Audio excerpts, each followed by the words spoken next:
Welcome back, I'm Rachel, and in this video I'm going to go over the structure and function of the basilic vein. Firstly, where is this vein located? The basilic vein is located in each of the arms. If we take a closer look at the veins on the anterior view of the right arm, we can see the basilic vein highlighted in red. If we also take a look at the veins on the posterior view of the right forearm, we can again see this vein highlighted in red. Where does this vein originate?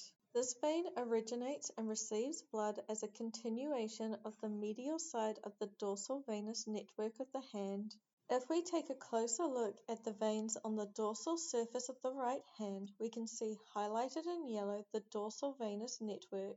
We can also see highlighted in red the start of the basilic vein. What is the course of this vein? This vein runs proximally up the medial side of the forearm. As it runs up the forearm, it runs from the posterior to the anterior surface of the arm.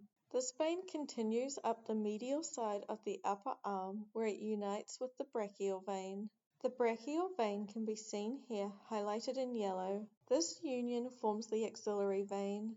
The axillary vein can be seen here highlighted in blue.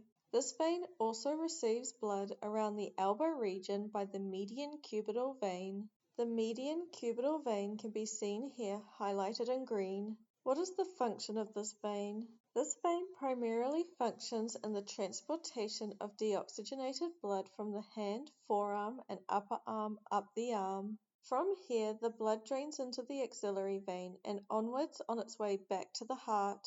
And that concludes this video on the structure and function of the basilic vein. I hope you found it helpful. Thank you for watching. If you want to support this channel, please subscribe and check out more of my videos.